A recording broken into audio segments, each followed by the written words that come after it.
इधर दोबारा जंतर मंतर पर धरने पर डटे अभिजीत दीप के, उधर संसद भवन के अंदर पूरी रात धरने पर डटे रहे चंद्रशेखर आजाद।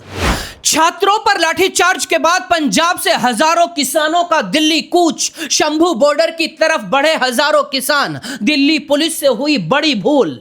जब 20 जुलाई को पैदल मार्च कर रहे छात्रों पर दिल्ली पुलिस ने लाठी चार्ज किया, आंसू गैस के गोले छोड़े गए, तब दिल्ली पुलिस को भी अंदाजा नहीं रहा होगा ये गलती कितनी भारी पड़ेगी। इसे गलती के बाद पूरा विपक्ष एकजुट हो गया है।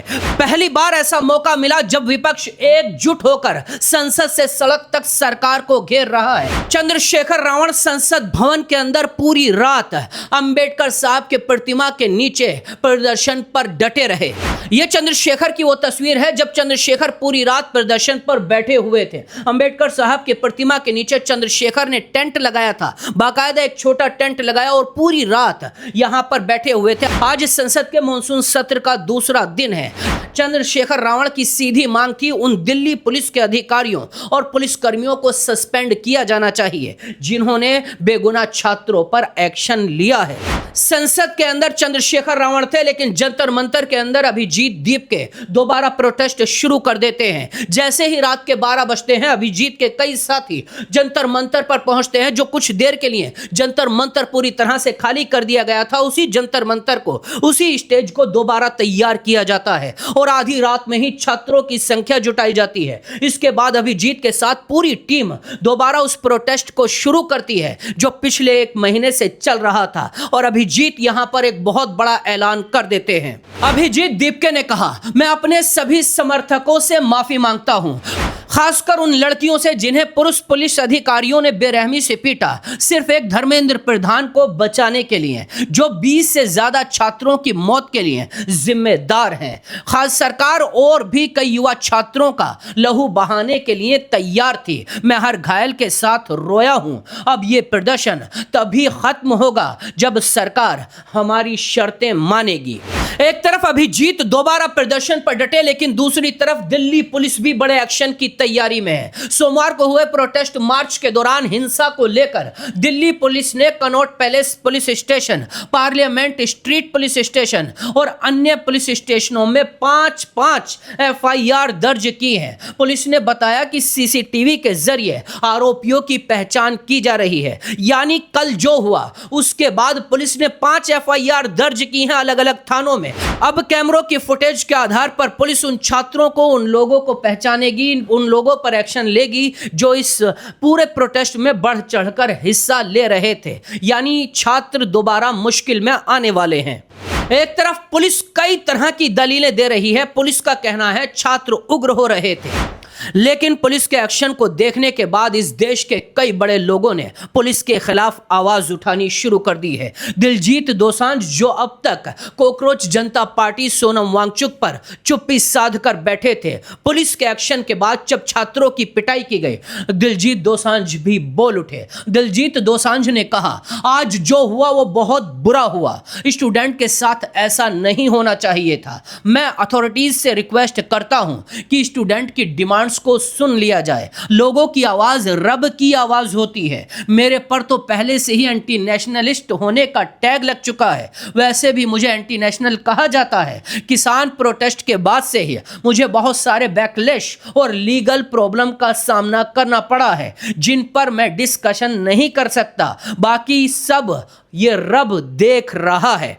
यानी अब तक अभी जो दिलजीत दोसांझ चुप थे, कल पुलिस के एक्शन की फुटेज देखने के बाद जिस तरह से पुलिस और छात्रों के बीच टकराव हुआ, आंसू गैस के गोले छोड़े गए, लाठी चार्ज की तस्वीरें सामने आई, कई लहूलुहान छात्र और पुलिसकर्मी दिखाई दिए, उसके बाद अब दिलजीत दोसांझ भी खुलकर बोलने के लिए मजबूर हो गए।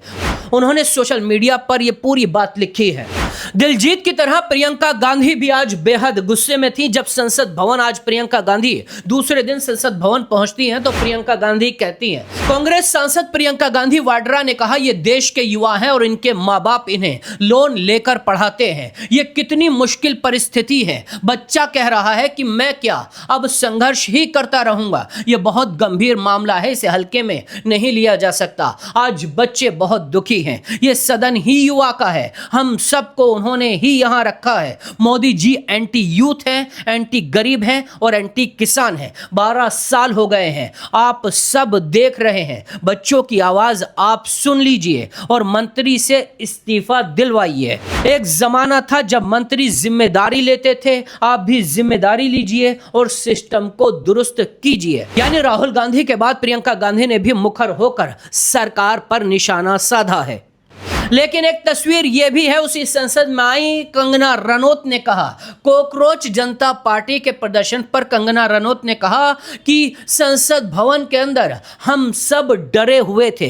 कल जो कुछ हुआ उसके बाद यह कंगना का बयान है कि संसद भवन के अंदर जब हम मौजूद थे हम सभी डरे हुए थे, कहीं भीड़ हम पर हमला ना कर दे। लेकिन दिल्ली पुलिस हमारी ढाल बनकर खड़ी रही। इसके अलावा कंगना रनौत ने दिल्ली पुलिस की तारीफ में जमकर सीधे भी बढ़े और दिल्ली पुलिस को शाबाशी भी देती दिखाई दी। उनका मानना यही था कि अगर दिल्ली पुलिस ना होती तो छात्र संसद भवन के अंदर आ जाते, क्योंकि हम डरे हुए थे, हमें डर था छात्र हम पर हमला ना कर दें। एक तरफ जंतर मंतर पर छात्र हैं, दूसरी तरफ संसद भवन के अंदर विपक्ष है। सड़क से लेकर सदन तक दोनों तरफ से सरकार को घेरने की कोशिश हो रही है। लेकिन अब तीसरी तरफ से ऐसी खबर सामने आई है जिसने सरकार को वाकई टेंशन में डाल दिया होगा। पंजाब और हरियाणा से दिल्ली की तरफ अपने तय मार्च से पहले ही बड़ी संख्या में किसान शंभू बॉर्डर की तरफ चल पड़े हैं। यह वीडियो पटियाला का है। यह पूरा वीडियो सोशल मीडिया पर वायरल हो रहा है। बड़ी संख्या में आज किसानों ने दिल्ली की तरफ कूच कर दिया है। किसानों की पहली मांग तो अमेरिका और भारत के बीच जो ट्रेड डील हुई है उसको लेकर है, उसके खिलाफ गुस्सा है। लेकिन कई किसान उस पुलिस के उस एक्शन के खिलाफ भी आज दिल्ली की तरफ बढ़ रहे हैं जो कल लिया गया था। किसानों की भी यही मांग है, छात्र जो हमारे बच्चे हैं उनके साथ ऐसा रवैया नहीं अपनाया जाना चाहिए था। इसीलिए आज बहुत बड़ी संख्या में किसान दिल्ली की तरफ चल रहे हैं, हरियाणा से लेकर पंजाब तक। दिल्ली के तीनों बॉर्डर, चारों बॉर्डर पर भारी पुलिस बल तैनात किया गया है। सिक्योरिटी हाई अलर्ट पर रखी गई है। आज भी कनॉट पैलेस और ये जंतर मंतर के आसपास जितने भी इलाके हैं वहां पर ट्रैफिक लगभग जाम दिखाई दे रहा है। पुलिस पूरी तरह से मुस्तैद है। पुलिस दूसरी तरफ कॉकरोच जनता पार्टी भी इसी कोशिश में लगी है कि आज फिर से हम संसद की तरफ पैदल मार्च निकालने की कोशिश करें। लेकिन पुलिस का कहना है हम आपके खिलाफ एक्शन लेने के लिए फिर से तैयार हैं। उन लोगों की शक्लें पहचानी जा रही हैं जो कल इस प्रोटेस्ट में सबसे आगे, जो इस भिड़ंत में जो पुलिस के साथ टकराव हुआ है उस भिड़ंत में सबसे आगे खड़े थे, जो इसको लीड कर रहे थे। हम कैमरों की फुटेज से उनकी तस्वीरें खंगाल रहे हैं और 5 एफआईआर दर्ज की गई हैं। इसके अलावा दिल्ली पुलिस ने यूपी समेत कई राज्यों के डीजीपी को पत्र भी लिखा है।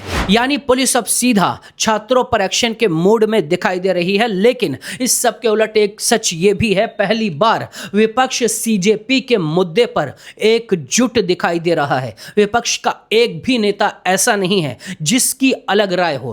पूरा विपक्ष एकजुट संसद के अंदर सरकार पर सवाल उठा रहा है, सरकार को घेरने की कोशिश है। और सरकार की बेबसी यह है, सरकार इस प्रोटेस्ट पर, सरकार इस छात्रों के इस मुद्दे पर खुलकर जवाब नहीं दे पा रही है। सरकार को पता है जिम्मेदारी किसकी है। धर्मेंद्र प्रधान को आप शिक्षा मंत्री बनाया था आपने, वही धर्मेंद्र प्रधान की लीडरशिप में, उन्हीं के नेतृत्व में इतनी बड़ी नीट का पेपर चोरी होता है, उसके बाद 20 से ज़्यादा बच्चों की जान जाती है। अगर छात्र अपने लिए हक मांगने निकलते भी हैं तो उनके साथ ये रवैया नहीं अपनाया जाना चाहिए। सरकार को भी मानती है। आज पीएम मोदी ने भी पहली बार इस पर चुप्पी तोड़ते हुए यही कहा है, जो नीट के छात्रों के साथ जो हुआ वो गलत हुआ, उन लोगों पर एक्शन होकर रहेगा। खैर, दिल्ली पुलिस के एक्शन वाले रवैये पर या दिल्ली पुलिस की एफआईआर पर आप क्या कहेंगे? आपकी क्या राय है? अपनी राय कमेंट बॉक्स में लिखकर जरूर बताइएगा और वीडियो अच्छा लगा तो दोस्तों तक शेयर कीजिए।